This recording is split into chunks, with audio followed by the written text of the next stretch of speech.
Hi, hamjambo watazamaji wa Kenya Diaspora Media. Mimi naitwa Jeremy Damaris, and of course today I've traveled all the way from Birmingham to Texas. Na sababu nimekuja Texas of course ni kwa sababu one of the guy from Texas is a Kenyan ambaye anafanya kazi hapa ambayo sio watu wengi sana wakikuja Marekani wanaweza fanya. It's actually Bedford Funeral Home hapa upande wa Texas. Yani kazi ya tuseme namna gani? Mortuary, ako na mortuary upande wa Marekani. I want you to stay there ndio tuweze kuongea na Bwana John aniambie aliwezaje kuanza biashara hii ya funeral home upande wa United States of America. Of course he has been doing this business over 8 years and the business is very strong. Wanatabulikana hapa na wazungu, watu wa Mexico, wa Afrika, from every part of Africa, and that's why I want you to stay there ndio tuongee naye aniambie challenges na hii kazi inampa pesa ngapi na ameweza kupanuka namna gani katika upande wa Amerika. Don't touch that one. Of course ako kwa very busy Bedford Street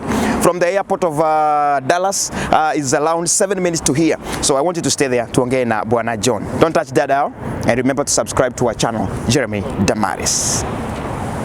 Our small facility, and this is where we do all our operations, funeral home, shipping, bringing in, and also preparing for burials. So this over here, this is our reception, and this is where families coming and everything starts from this desk. This is our office. We are going to show you that in a minute. That's our office. We have a visitation room here where we also meet families. I think we have a family here that is, so this is, there's a family being taken care of in there. This is our shipments. We ship a lot to different countries. We have different families that we serve. All of Africa, Kenya, Uganda, Tanzania, all over the place. So we help them whenever they're ready, they want to take them home, we take them home. This is another visitation room that we use. And this right here is where we do all the work inside. This is our embalming room, autopsy room, and preparation and dressing room. That's where we prepare our bodies, casket them, and then move them to the chapel or to visitation rooms. So that's what we do. These are regular bathrooms here for people, families that are needing to help themselves. And this is our, what we call a merchandise room or a casket room. This is where we show people samples of caskets that we have. Sometimes we run out very quickly, but we replace them as we go. We've been a little busy here lately, so we'll replenish as we go. Sasa kama ile iko juu, how much? Tell us the prices of this could run you up to $4,500 depending on the market. That one will cost you, this is an oversized casket for a little larger people. This will run you about $2,500. That's $3,500, and that's our cheapest, which is $1,600. So that's our market. These are vaults. Wale wengi wanapenda kuweka simiti kwa grave. We sell vaults that are already ready-made. So these are concrete vaults. We just dig the hole and drop this inside the hole. So you drop the casket inside this one. So these are samples that we show. And they have different names, so you choose what you want and we deliver it to the cemetery of your choice and we help you bury your loved one in it. So zinasaidiaje? This just helps protection because over here, the cemeteries here bury next to each other. They bury them, people like this. They don't leave spaces in between. So they bury them like this. So with these concrete boxes, they are very good because they put uniformity and stop shifting. So we don't have bodies shifting on the ground. So this one, you never shift. It stays the way it is. That way they are able to bury so many people without wasting land in between. So that's what those are for. Over here, I'll bring you to our chapel. This is our small chapel in here. And this is where we have services for families that want to have small prayers here. We can hold up to about 100 people, very well squeezed. It's just if people who don't want to go to church, most people will go to church and do services in the church. Lakini hapa pia tunasaidia a lot of families that need to be helped in here. So we use that. We set the remains here And we do services. We have the pastor stand here. We set up flowers and everything, and the people have a service. Then when we leave that way. We have a back door. Everybody lives there. We never take bodies through the front. We have what we call a back door. We go through the back, and the families go through the front. We meet in the parking lot, and we head either to the cemetery, or we leave for the airport. So that's what we do. Hapa kuna mtu sasa? Yeah, we have someone in here. Of course, we can't tell you who it is or the names, but we have getting ready for a service this evening. So we've already set up. The flowers will come. We'll set everything up, and the service will be. Family will be ready to have a service. It depends. We can have families. We can have bodies here for as long as 6 months. We've had bodies here for a year, depending on what the family wants. A lot of people have different traditions, so we can do exactly what you want here. We don't. We give you packages. Our packages don't necessarily mean daily charges, because daily charges can get very expensive here. So we give you a package, and we give you a refrigeration fee every 4 weeks. So that's what we do. That way the family don't feel like they're paying too much money. And we have the capacity to do that, so we can afford to do that. So kama huyu amekaa hapo for how long? I believe she's been here for 4 weeks. 4 weeks, yeah, going 5th week. She's being shipped out of the country, so they had to make preparations for that. And it took them just a little longer to do that. Our art of preparation and art of preparations for preparing for shipment takes a while. We do what is called embalming. Embalming is an art of preservation. It's an art of preservation, so we hold them, we preserve them in a good way. Depending on the embalmer, your body can last even a month. I'm sorry, your body can last even a year. So these ones have been here for a month or more, and they're still good. You can tell you're standing here next to them. Very fresh. Yeah, and we take care of that, and then wherever the families are ready, we ship them for them. Wow. So that's what we do.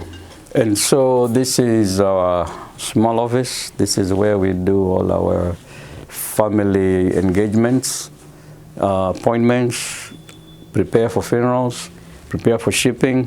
And a lot of people don't know we do a lot of shipping. We do a lot of shipping all over the country. So anybody who wants to move a body from point A to point B, we are ready to do that. We are very good in that. We are specialized. We have licenses for that. And so we are always ready to move. We use a lot of family users, a lot of funeral homes users to ship bodies for them, either out of the country or bring them from out of the country into the US. Unajua nimekuwa nikisikia kuhusu wewe for a very long time. Yes. And this is amazing. This is my dream come true kukutembelea hapa. You are very welcome. Asante. Thank you. I've seen the real deal. You've seen? Oh my good Lord. Wajameni. Hey. Huh? Na wewe ni Mkenya? Kabisa, kutoka Juja, Kiambu. Juja, Karimoni. Karimoni. Nice to see you. Wacha nikupe nafasi kwanza kuwasalimia watazamaji wetu wherever they are. Karibuni sana Bedford Funeral Home, hapa ndipo tulipo. Na we are about to do an interview, so welcome. Asante sana. Now John, you know everybody everyone wakati anakuja United States of America. Yes. Watu hawezi fikiria what you are doing. Mtu anaweza kuja hapa Marekani aanze a funeral home. Yes. Kule kwetu tunaitanga unajua hata hiyo jina mtu anaogopa kuitaja. Mortuary. Ukuje uanze mortuary America. Yeah. My friend, yes. Kuliendaje na ukafikiria kufanya hii? Mungu ni mwema. Mungu ni mwema. Yeah, it's a calling, it's a ministry. Right. You have to pay attention to that first, because it has so many difficult situations that you have to engage yourself in. Kujaribu kusaidia watu ambao wamefiwa, watu ambao wana huzuni, emotionally distorted. Right. So you have to be able to deal with people like that. So it's been a journey. Wow. Yes. Sasa ulifika Marekani ukasema hufanyi kazi nyingine ama ulikuwa unafanya? Na nilikuwa nafanya. I've been here for a few years. And this is not something that I just woke up and decided to do. It's actually a profession here. You can't just come and open a funeral home here. Yes. They will have to deal with the city first for the city to give you a zoning to have a funeral home. A lot of applications and a lot of time. It took us about maybe 6 months with the city just for them to agree us to be here. Then it took us another 6 months for the commission to allow us to come and inspect and say now you can operate. We have so many other hidden things that they have to allow you to do in order to license you. So we are a fully licensed funeral home, autopsy company, shipping, human remains shipping company. So we do all these things. When there's a death, we are the people you need to call. You're right. So it's a big company, but we take ourselves very small. Naelewa sana. Unajua sifa yako tumesikia mpaka kwa watu wanaitwa Mexican. Yes. Yani all over the world. All over the world. But now before to get pale, unajua kuna ile kiini mwanzo kabisa. Turudi pale Jamhuri Kenya. Yes. Kenya ulikuwa unafanya nini first? Na kwenu ni wapi kwanza? Umesema Juja wapi? Karimoni. Karimoni. Kule ndani. But I was born and raised in Nairobi. Okay. Yes, born and raised in Nairobi. 100% Nairobi. Went to Parklands High School. And that has been my high school. Right. It's interesting because I came straight from high school. Came here. That's a long time. That was a long time. So that was years ago. Ukiachiliwa Nairobi saizi utapotea. Oh no, I go to Nairobi every other month. Oh, hii kazi yako inakuruhusu. There are so many investments we have there, so we are always traveling back to Nairobi now and then. There are things that we find ourselves wanting to do once we get to this country. But because this country is a very difficult place, it is very hard to pinpoint what you want to do. I'm sure you've heard of my story before. I came here to do flying. I did the first part of flying, got my private license, never continued. It was not only expensive, but it wasn't also my passion. So I ended up going back to college to try and do something else, and that's why I met with with mortuary science. That's why I met mortuary science in school. That's not what I was going to study, but I ended up studying it. So I threw myself in there and I ran with it. So what inspired you to join that? I guess in this country you pick your own classes, if you know what I mean. So they tell you have to take so many electives, you have to take so many this. So there are classes I was just taking because I wanted credit. So I started taking different classes so I could get out of college, but I ended up taking more of these classes and I just ran with it. By the time I was graduating, it was forensic science, something I never went to do. And we've been in school ever since because we have to go do other things. Like right now, I'm seriously undertaking classes because I'm doing the analysis and things like that. They are part of different what do you call them? Different courses that they offer you in terms of what classes you take. You know, this country is difficult. They don't tell you if you're in school, you're doing architect, you don't just stay there. You can change architect and do something else in the middle of your units. So it allows us to do that. So we do a lot of things, but my line, since it's in mortuary science, I take a lot of autopsy classes. I take a lot of criminal justice classes because they all involve a lot of DNA analysis, and we can just keep going. Whatever you can improve in, you improve. So I'm trying to get to flashback during those old days wakati ulifanya hiyo class uko nasoma sasa. You know kuna wale Kenyans ambao mlikuja nao hapa. Many of them maybe took other courses. Hawakukuuliza bwana, what are you doing? Do you know hii ni ile kazi yetu ya They still ask me. Even today? But you see the perception at home is different. And of mortuaries. When you hear mortuaries, you only see people wearing gumboots and long white coats or blue coats. So there's really a myth about a mortuary, but it's not really like that. Plus, of course, even funeral business has moved along with technology too. When we receive bodies, we prepare them in terms of not only disinfecting them, but we embalm them. Okay. Wow. Yeah. So Sio kama ya kwetu. it's not like ours. Yes. So here we can depending on how good an embalmer you are. Yes. You can hold a body for about a year or more without it going bad. It might go bad because of the condition it was in before. Right. But if you get a good body in a good condition, it can last you very long. Okay. And you know, America is interesting because when we move from Africa, we bring our traditions here. Right. Nigerians, for instance, they come here and they hold the bodies for months. Wow. So we are able to, with our technology, we are able to hold bodies here for almost a year for them. Wow. And it's always looking good, and they send it home. Wow. We buried the body, we had exhumed a body that a military man that wanted to be buried in the National Cemetery. When he died, there was no National Cemetery. So he wanted to be buried with those honors. So the family exhumed him from the cemetery he was, and we had to casket him again and take him to the National Cemetery. 20 years later, wow. When we opened him up, he looked the same. Jesus Christ. Yes. Okay, so it's totally different. It's totally different. In fact, now kama saizi niko hapa funeral home, then the environment is very good. Yes. You can't tell you're in a funeral home until somebody tells you you're in a funeral home. Exactly. Yeah. So now, because I believe everything you do, you must have an experience. So wakati ulianza, were you employed at first? You just... So I left school. During school, we have to do practicals, of course. Yes. Attachments, whatever you want to call it. So I ended up in a corporate funeral home. The first one I ever entered when I finished school, before I finished school, and when did my attachment there, the ones that hired me. And I stayed there for 14 years, never left. Wow. So when I left, I was out for about 5-6 years trying to figure out how I can do this myself.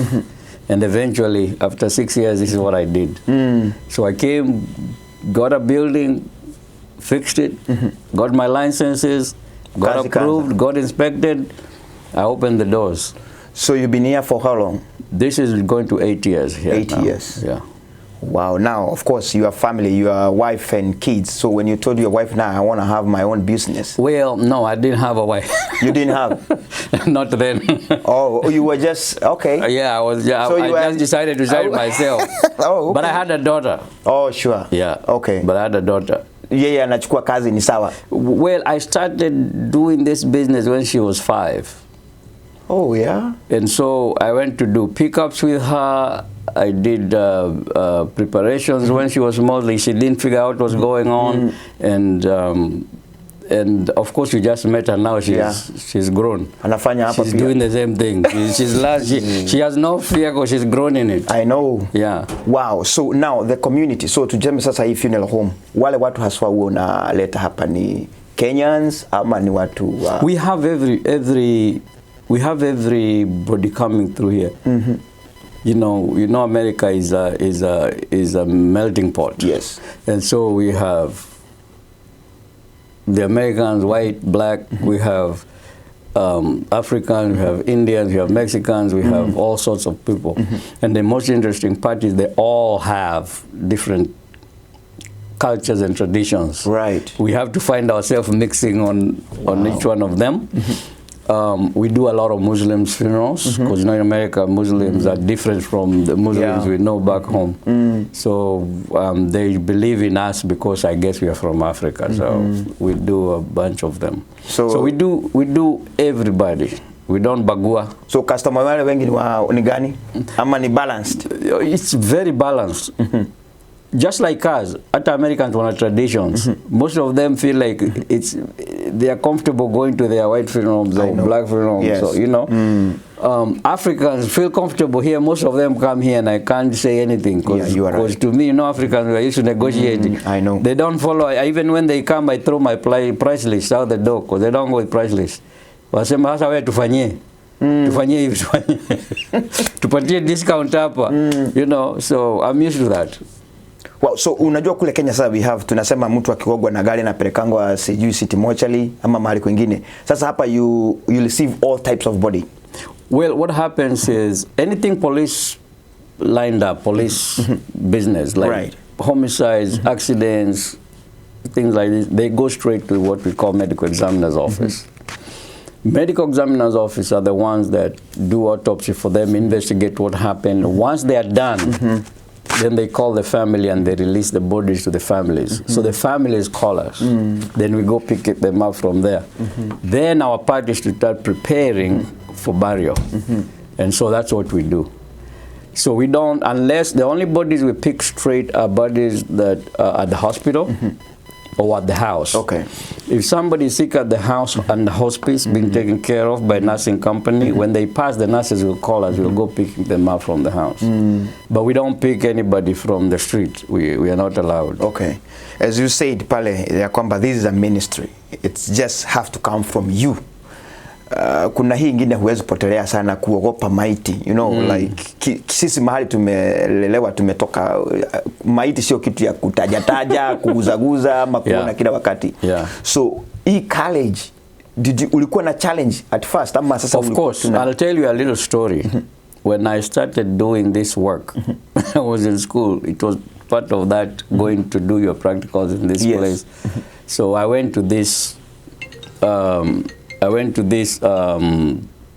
what you call like an autopsy, an embalming place. They do, it's just an embalming company that just do embalming bodies. And we went there to do our practical that afternoon. But we were told that they are busy to come back in the evening. So we went back at 6 p.m. That's when they allowed us to go. Wow.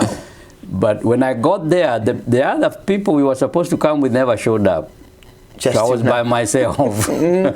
So the embalmer, the gentleman, called me in and told me, come on in, you're here by yourself, I'll help you out.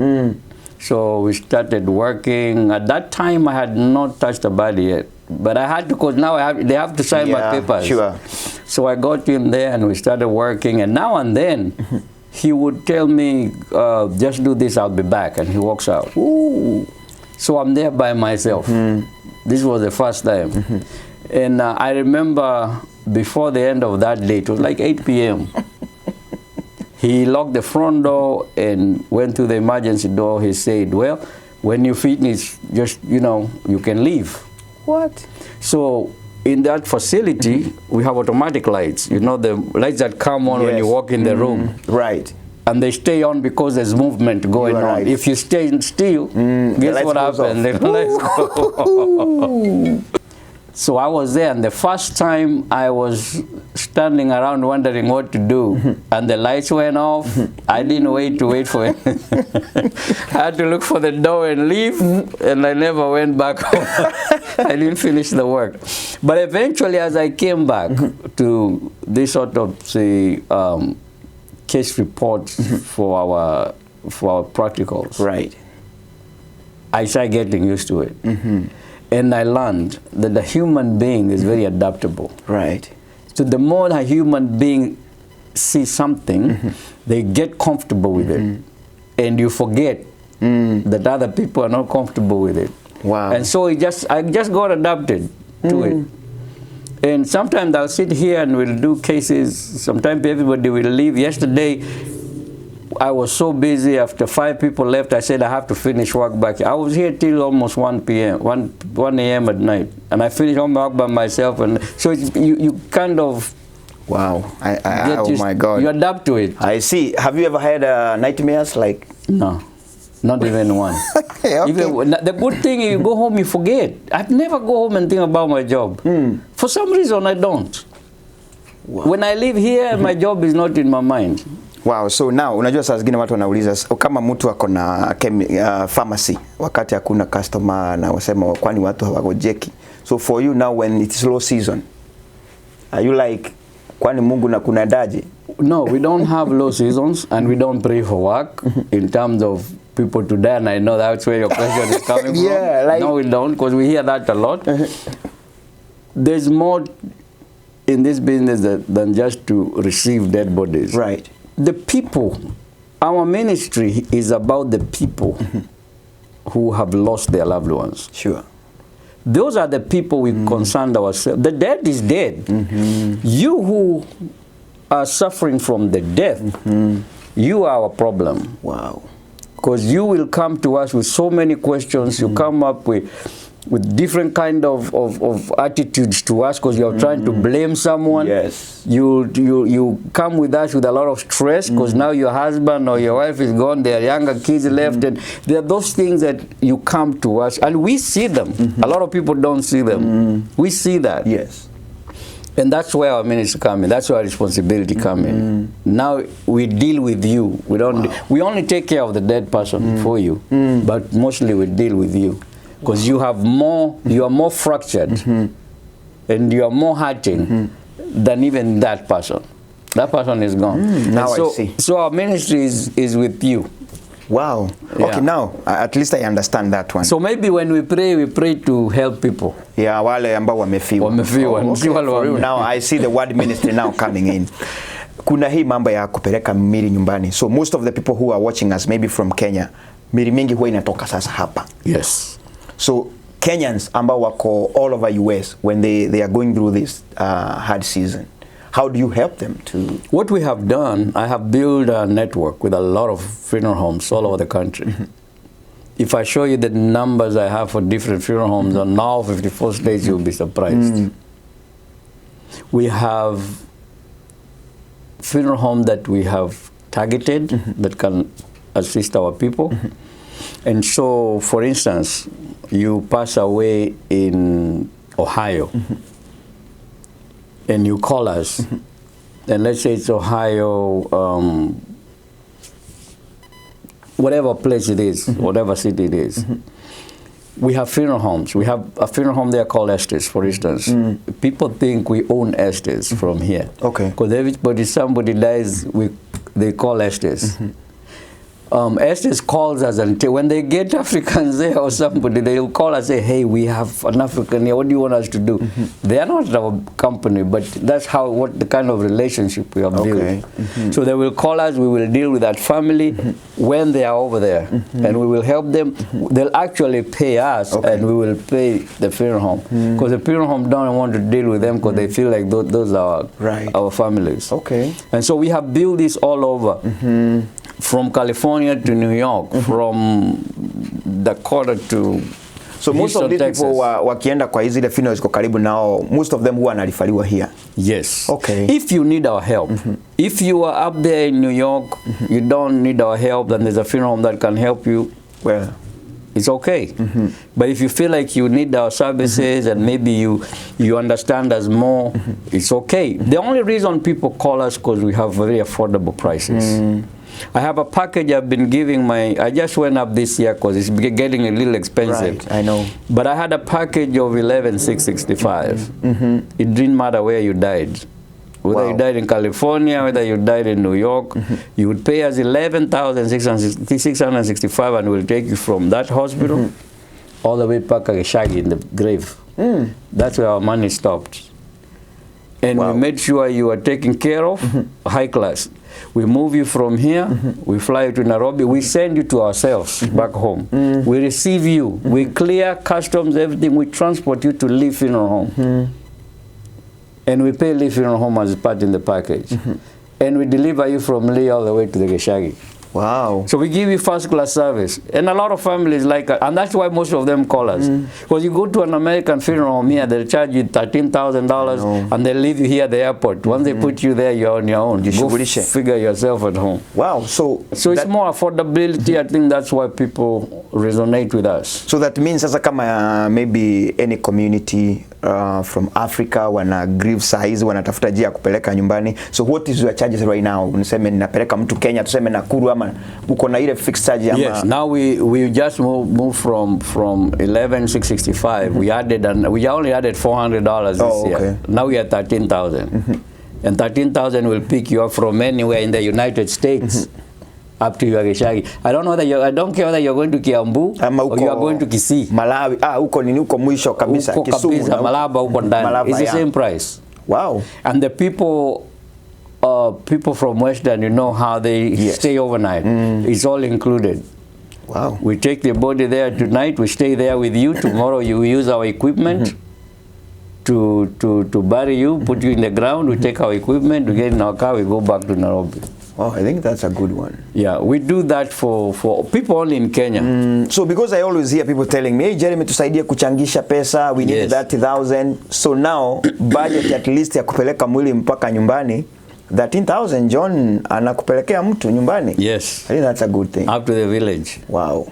And we also, because of our situation as Africans, we are used to raising money. Nobody wants to get any kind of coverage or insurance. I know. And Jeremy is my insurance, so I don't care. Yeah, I know. It's your problem when I go to figure out how to get home. Mtanizika ni sawa.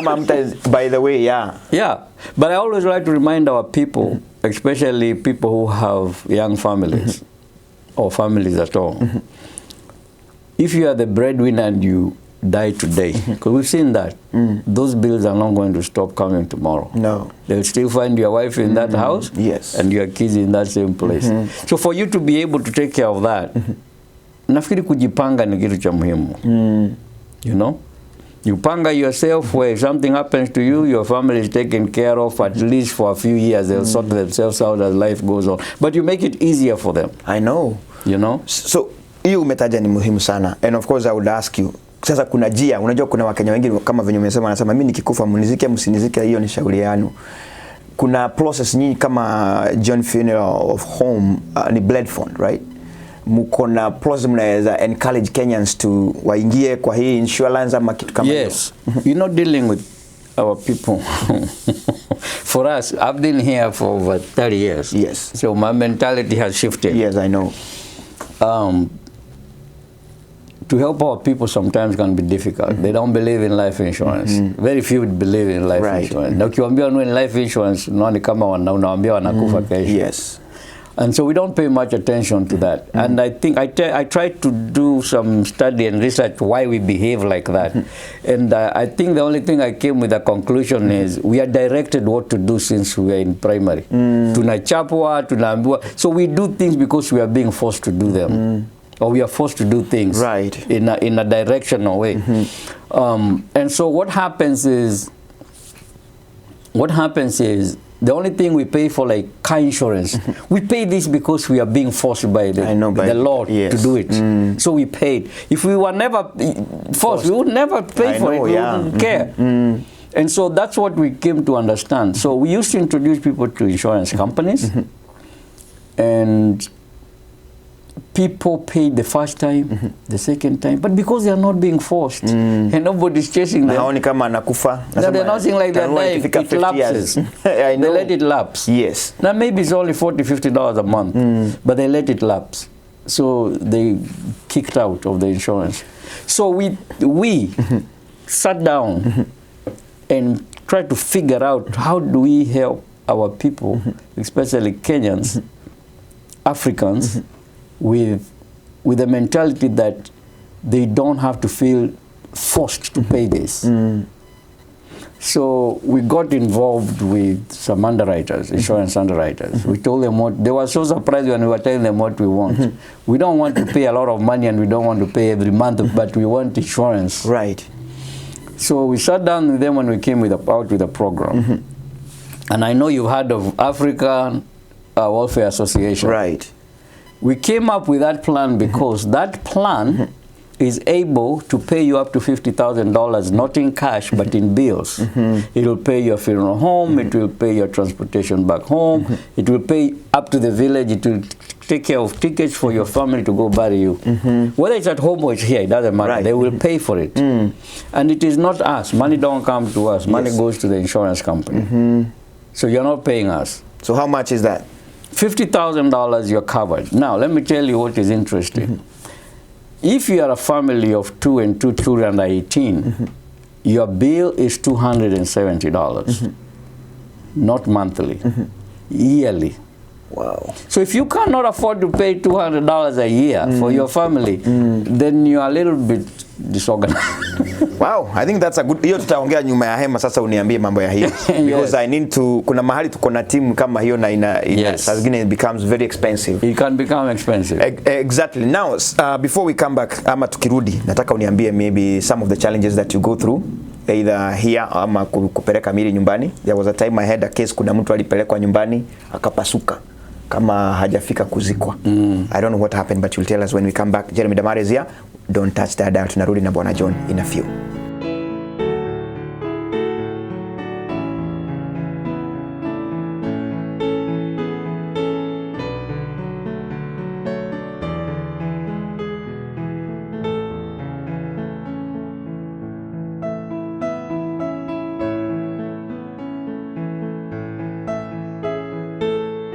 All right, welcome back. Tuko na John hapa and I'm believing this is inspiring someone. Now, challenges.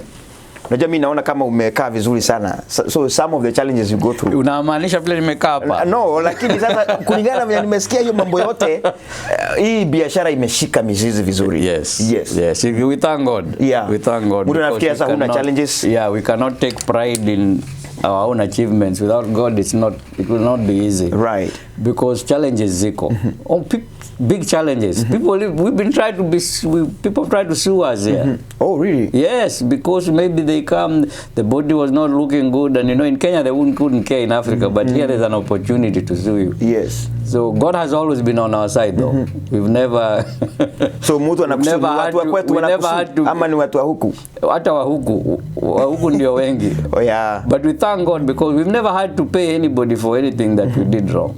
Yeah, even though they are there trying to point fingers at us. And we thank God for that. But there are challenges, and challenges are big and small. Okay. There are challenges like those, and there are challenges like, here in America, people are individuals. Yes. Meaning you have no brother, no sister, no mother here, you are on your own. Right. And friends. And I've had 4 or 5 cases. People have called me, oh, there's a Kenyan who died here, he's been in the morgue for this long. We're trying to raise money for him. Can you help? I say, yeah, because he's from home. I go get him, we prepare him. Nikileta tu mtu hapa. Wananyamaza? Wananyamaza. Wanangojea ulipe na upeleke nyumbani? Wow. Yeah. So we've taken a few. Yeah, we've taken a few that we have to call Nairobi, find out who is who knows who. Wow. Sometimes they come here. We've had cases where we had people come by here. But the families can't afford to take them home. Right. But they want them home. My phone rings, please bring him, please bring him. I have people at home giving me plots and farms to take their loved one home. It's challenging. I have a program of my own, which I help. And so I'm able to put your loved one in a small affordable casket, make him look good, and as long as you are there and I know you are there, I'll bring him home to you. Usifike tena Nairobi ushinde utampeleka wapi? Wow. We had a scenario like that one time. We took a body home. Somebody was going somewhere in Kitui, Kondani somewhere. And we organized the body here ourselves. We sent him. In fact, there was nobody to send it to. I sent it to my brother at home. Kwambia hasa wetafuta hawa waende watu. You do what? You give them their loved one. And we went to Lee Funeral Home. So the brother found the family didn't even, he told me these people don't even have cell phones. I have, the number I have, it belongs to their pastor. So we had to call the pastor. Kwambia, pastor, the body is here. We are bringing him this weekend. Pastor said, no, you can't bring him this weekend. Wow. Because we have this function this weekend and next weekend we have a wedding. We can't do a funeral. Mumuweke wapi sasa? He stayed in Lee for 2 weeks and guess who was paying? You? Yes. Wow. Wow. We didn't have much of a choice, but those are the challenges sometimes we meet. But we've been blessed, we are able to help here and there now and then. Wow, sasa unajua saa zingine najiuliza wafanyikazi, hata kuna mtu ataona hii video aseme si John anipe kazi, so una employ nani hapa sababu si labda watu wengi sana wanafanya hii kazi. Not too many people do this job. For me to employ, it's kind of challenging, but we employ people who have licenses for this job. Okay. Because it's hard to get somebody from the street. And half of them are not allowed even to do anything on the bodies because they have no licenses. So we try, the ones who have no license have been doing this for years.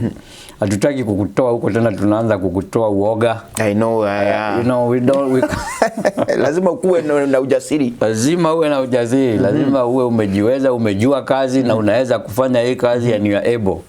You know. So we have people we rely on. Yeah. Wow, sasa maybe let's come back to our community ama wale watu tumetoka Afrika. Kuna kitu inaitwa competition. Labda mtu amekuja, nimeona sasa unafanya kazi mzuri, hata kuna mtu anafikiria hapa anasema hata mimi nitafungua hii kitu, nitaenda nisome kama John nifungue, hata mimi nikuwe na funeral home. Ushawahi kuwa na watu kama hao wanajaribu kupiga, yani because wewe ni mtu wa nyumbani badala ya kusupport? Oh, a lot. Even today, we have those people. We have families that call here, they need our help. We offer them, they sign paperwork and everything, they walk out. On our way, kwenda kuchukua mwili wanatupigia tuambia, oh no, just wait, we'll call you back. The next thing I know, they've gone to someone else. Because maybe that group don't like me. But it doesn't affect me. Because there's plenty for everybody. And you are allowed to go where you want to go. Yes. When I started this business, I was getting upset because I felt like I'm here to help my people. Paka Mungu ananiambia, no, you're here to help everybody. Right. So I don't pay too much attention. If you want to go somewhere else, it's all good. It doesn't affect anything I do here. No. Because even if you don't come here, I'll still get the white people, the black people, the Tanzanians, the Ugandans. I have more Nigerians and Ugandans this season that I've done Kenyans. This is just the second month of the year. So it's not impossible to find people who want to kupiga. People, I'm sure they've tried to open this business. Right. I tell people you cannot not enter this business like Jerry Jones say with a shoestring. Sure. You have to have the capacity to handle it. Yeah, because it's not a cheap business. It's not cheap, and the competition is very high. Yeah. So nyumbani kuna hizi funeral homes, and of course sasa wewe umekaa America, umefanya hii kazi. Do you ever think kuwa na funeral home nyumbani ama uko nayo bado inaendelea? Inakuja. Okay. So you are planning because now this is a high class one, because if I'm here na kuna miracle hapa, you have just shown me mwili umekaa hapa more than how many months? Hizi za kushipiwa hapa? Yeah, almost 4 months. Na bado hazinuki na ziko hapa? Na umeziona tu hapa. Unaweza fikiria ni ka box kamewekwa tu. In fact kunanuka vizuri kuliko nje. I know, that's what I'm saying. So we need these services maybe in our country. Yes. What's the plan? It's coming. It's coming. Okay. It's coming. Wow, I wish you the best. And you will not have to be told. You will hear. Yeah. Yes. Because this is very good. This is very encouraging. Yes. Now tukimalizia, because kuna wale watu wanakutazama leo hii, and of course they feel like coming to US. Yes, we hear there are so many opportunities. Lakini kuna ile direction moja tunakuja tunawekewa ingia kwa nursing, ingia kwa nini. So hebu fungua watu wetu macho. When I came to this country, the first job I got was washing cars in a car wash. And I washed cars for about a year before I got the ropes of getting into school. Once I got to school, I got a security job. And I was told by somebody, if you're going to school, get a security job. Wow. Because security job here is not like at home. Here you stay in the office building. Your work is to make sure the taps are not overflowing, the toilets are not. That's what you are a caretaker inside there. Right. And that gives you an opportunity to study at night and to do your homework and do what. And that's what I did. Wow. And I did security job for 4 years. Because it gave me time to go. Nilikuwa naingia huko, I go put my books out, make my round, I do my homework, I do my studies, and then I go to sleep. Wow. I wake up at 4 o'clock, I do my last round, went to Agingia, mimi natoka nimeenda. I loved it because it saved me a lot of time and a lot of money. You know? Yes. The reason I'm giving you these stories because how you start off and how you plan yourself, you are going to make it, regardless. Because if I didn't have that security job, even though it was the lowest job, I know, yeah. People laughed at me, but now who is laughing? Because I took the opportunity I had. Yes. You know, I didn't have money to go to school, but I knew there's 3-4 classes I take, I have to pass them, and the only way I can pass them is I get a little job. And that's what I did. And so after that, I ended up going into funding myself into mortuary school. Wow. That time I had came with some money, done some flying didn't work. And that's what I ended up doing. And after that, I just learned a trade. And my trade has gotten me to where I am. I see. Na mi waambia watu wacheni kurukaruka bwana. I've been in this country for almost 30 years. I've done one thing. One. And I've never changed my mind. Sasa. Yes, I've never changed. Now, later your daughter into the business. She's grown up in it. She has no choice. Wow. Not that I forced her, but she's learned it, so why go somewhere else? You know? And that's what I do. But when you go here, you do this, you go here, you do this, you disrupt your focus and your mind, you know. And I have people who come here tell me, hey, my friend, you are really focused. And you've been doing this for this long. People who I met when I was in security work, they come here, we sit, we talk. They're very happy for what I do. Because they can see I never change my mind. Wow, you have challenged me, my brother. Yes. Kwa hivyo nikalie tu kamera. Hapo, God has a plan for you, my friend. Amen. We want to walk in your studios. Right. One of these days. Exactly. Don't lose hope. Karibu sana. Yeah. I'm very happy. So now, labda niulize hii swali tukimalizia kabisa. Sasa capacity ya ile mili unaweza weka kwa hii funeral home yako ni kama ngapi wakati umejaza? When I opened this place, si ati nilikuwa na imani kidogo, but it's what I could afford, because I never took a loan. I never borrowed money from anybody. When I quit my job after 14 years, I was out for about 5-6 years. I was hustling to save some money to open this place. Right. So when I opened this place, I built it and did everything with money from my pocket. I never borrowed money from anyone. And that helped me because I didn't have to worry when I sleep at night who's going to knock on my doors. Danny. Yes. So when I started, when I was allowed, because it took me a year to get a license to be allowed in here. In fact, my year starts 1st of every year, my business year, because I got my license on December 31st. Wow. So January on the 1st, I started working. And that was 8 years ago. And what I've learned is that when you start something, start with the little you get and be happy about it. Yes. You know, because it's your hard work. I know. It's your sweat. So I started here and I was doing 1 body a month, 2 bodies a month. And it would help me pay my rent, my bills, my, you know. Eventually, we started going from 2 to 5 to 7 to 8 to 10. Now I'm at 21. Wow. We had 22 last month. We did 22 cases. Wow. And these are all mixed people. What?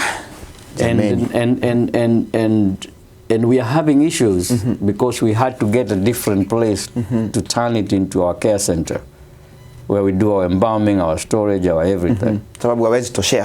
We just outgrown the place.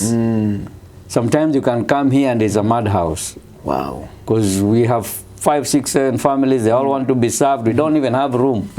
We have to tell people, can you come back in an hour? Wow. So what's the plan for the next few years to come? Tukute John bread from Yes, we are building a new facility now, which we are believing God for. We might be in the end of this year. It's a bigger facility with 2 chapels, with more offices, and with a lot of room. So we are happy for that. Wow. It will make us grow. Yeah. So it's coming. So this is almost $1 billion business. It's not a joke. So kwa hivyo Wakenya museme hakuna opportunities. There are so many opportunities. Of course, huwezi enda America yote. So you can encourage someone who has the same spirit like you. Yes, and if you need help, I'm not a jealous person. I've helped a lot of people. Come sit with me, I'll help you. You know, I'll help you. I might not make your dreams come true, but at least I'll help you. Yes, wow. Hey, Jameni, I'm very proud of you, my friend. Yes. And maybe when I grow up, I want to be like you. You're already there. Thank you. So if somebody want to get in touch with you, maybe with this funeral home, anawapata namna gani? You can go to Bedford Funeral Home, Bedford Memorial Funeral Home, throw us an email. We'll keep in touch. Okay. Yeah. We won't solve your problems, but we'll help you. Wow. Yes. Hamna na namba ya simu ama lazima mtu apite kwa email? Enda huko utapata kila kitu, email, phone number, everything iko kwa website. Yeah, Bedford Memorial Funeral Home. Hata iko hapa chini. Hata iko hapa chini. Enda hapo kwa website, sababu nikipeana hii namba John hatalala. So make sure enda pale kwa website, tembea hapo, see what they are doing, and of course they are doing a good job. So kama uko hapa Marekani and maybe you want to ship someone's remains back home, sasa hamuna haja ya kusinda mkisumbuka. Whether you are in Massachusetts, whether you are in Texas here, whether you are in California, he had just said it's 13,000.